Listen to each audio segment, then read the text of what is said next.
សិនបើអ្នកនរគ្នាចង់ក្លាយជា web developer ឬក៏ app developer ក្តីយើងគួរតែត្រូវក្លាយជា frameworker ជាមុនសិនជម្រាបសួរអ្នកនរគ្នាខ្ញុំបាទឈ្មោះសយនៅក្នុងវីដេអូនេះដែរគឺខ្ញុំមានវិធានបន្តិចតួចនិយាយតាក់ទងទៅលើការក្លាយជា frameworker បាទអញ្ចឹងនេះគឺជាវីដេអូដំបូងរបស់ខ្ញុំដែលចេញមុខមកនិយាយពាក់ព័ន្ធទៅលើ content អីហ្នឹងដោយមួយរយៈមុនគឺខ្ញុំបានធ្វើជា content របៀបចែកម្លែកពីការសរសេរ framework សរសេរ code ទៅលើ web ទៅលើ app អីហ្នឹងតែអត់សូវមាន view ទេដោយសារតែប្រហែលជា YouTube របស់ខ្ញុំទើបតែធ្វើអញ្ចឹងខ្ញុំគិតថាមនុស្សមួយចំនួនគេអត់ចូលចិត្តជាមួយនឹង technical ពិបាកអីទេគេចូលចិត្តអំពីការនិយាយទៅលើ coding program អីហ្នឹងអញ្ចឹងខ្ញុំក៏ធ្វើជា content នេះឡើងទៅ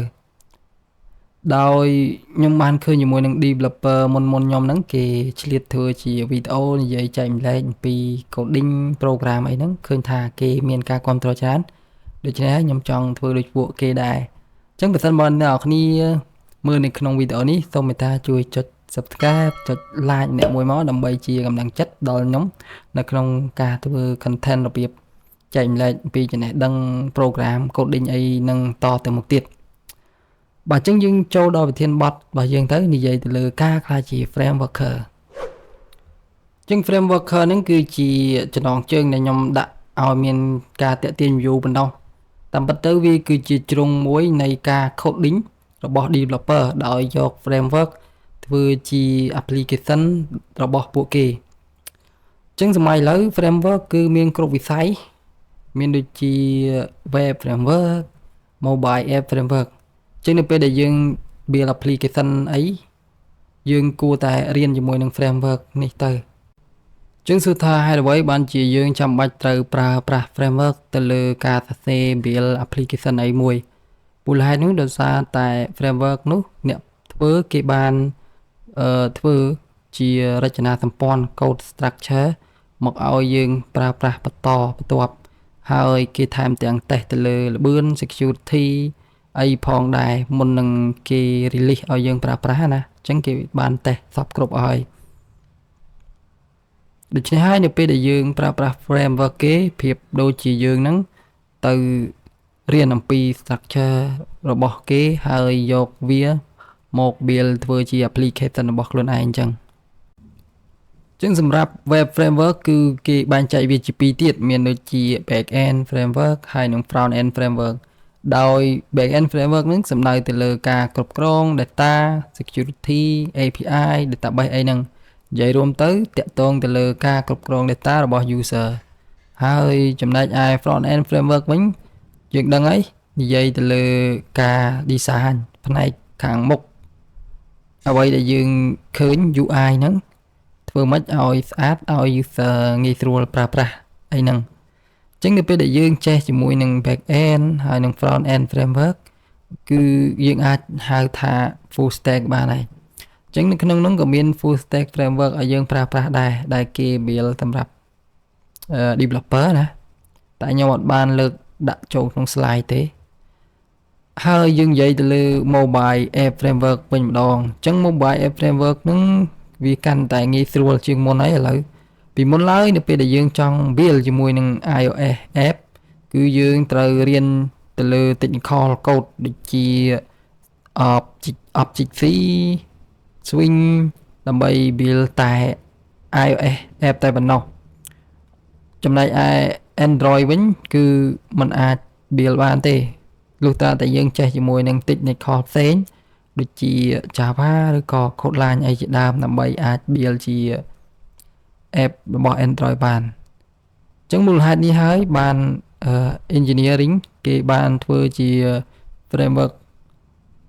មកឲ្យយើងប្រើប្រាស់វាអាចងាយស្រួលដល់ developer ក្នុងការ build app អីមួយយើងអាច build តែមួយ app ទេយើងអាច public វាទៅកាន់ Play Store App Store បានតែម្ដងបើអញ្ចឹងសម្រាប់ mobile app framework នេះទៀតសោតមិនត្រឹមតែអាចធ្វើជា app របស់ iOS ហើយ Android បានប៉ុណ្ណោះទេយើងអាច compile វាចេញជា website បានផងដែរប៉ុន្តែចំណុចនេះគឺខ្ញុំអត់ចង់ឲ្យអ្នកទាំងអស់គ្នា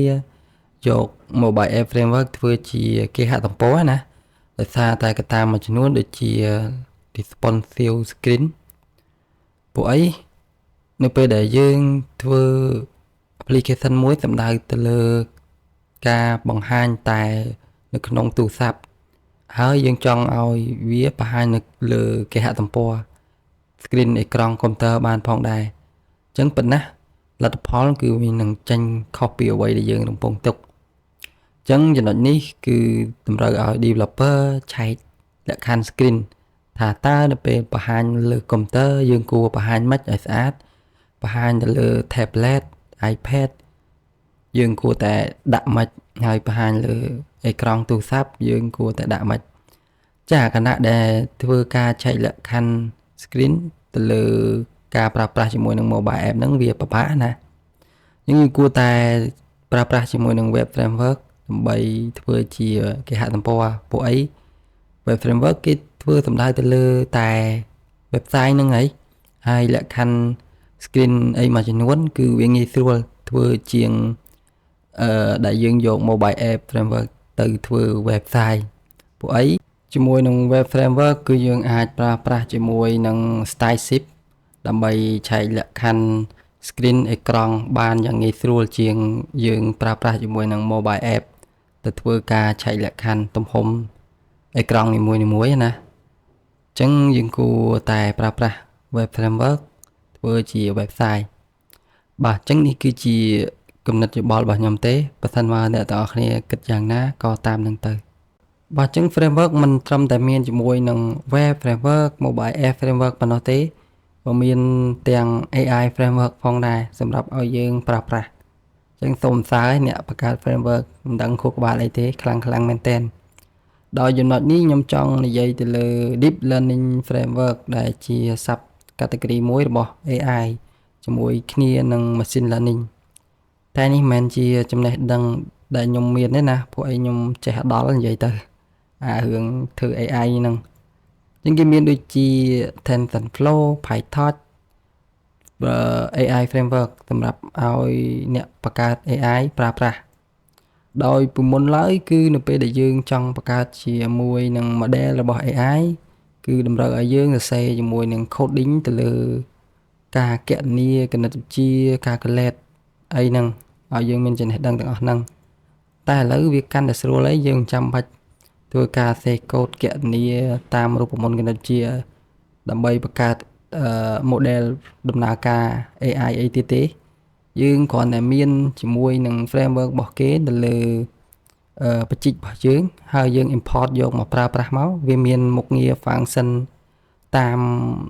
មុខងារនីមួយៗហើយយើងគ្រាន់តែបំពេញ parameter 2 3ទៅពេលនោះវាចេញជា model AI សម្រាប់យើងបានតែម្ដងអញ្ចឹងអានេះគ្រាន់តែជាការនិយាយទេនៅពេលដែលយើងអនុវត្តធ្វើគឺបាក់ត្រូវមានចំណេះដឹងទៅលើវាត្រូវដឹងដំណើរការត្រូវដឹងទៅលើមុខងារ function method អីបាទឥឡូវយើងនិយាយទៅលើទីផ្សារការងារវិញម្ដងតាមក្រុមហ៊ុនភាគច្រើនគេជ្រើសរើសយកអ្នកចេះសរសេរជាមួយ framework ច្រើនជាងអ្នកចេះសរសេរ raw code ធម្មតាអញ្ចឹងនៅតាមធនាគារភាគច្រើនគេប្រើប្រាស់ technology security ច្រើនដោយយើងក៏អាចប្រើប្រាស់ជាមួយនឹង Spring Boot framework ដែលជា framework របស់ Java ឬក៏ .NET Core framework ជា framework របស់ C# អីហ្នឹងដែលជា security តាមក្រុមហ៊ុនវិញគឺគេប្រើ technology ទាបជាងហ្នឹងងាយស្រួលប្រើមានដូចជា PHP Laravel Node.js អីហ្នឹងដែលជា program មួយដែលមិនមែនជា type safety ដោយងាយស្រួលដល់ developer fix bug ទៅកាន់ client បាទអញ្ចឹងប្រធានបទរបស់ខ្ញុំថ្ងៃនេះក៏ដល់ទីបញ្ចប់ផងដែរបើសិនបើមានពាក្យសម្ដីអីខុសឆ្គងក៏សូមមេត្តាខន្តីអភ័យទោសពីរូបខ្ញុំបាទផងដែរព្រោះអីវីដេអូនេះគឺខ្ញុំចេញជាថ្ងៃដំបូងដាក់ទៅលើអ៊ីនធឺណិតអញ្ចឹងបើសិនបើអ្នកនរគ្នាមើលដល់ចុងនៃវីដេអូនេះក៏សូមជូនពរឲ្យមានសុខភាពល្អបំពេញការងារឬក៏សិក្សាអីឲ្យបានរលូនបានផងដែរបាទសូមជម្រាបលា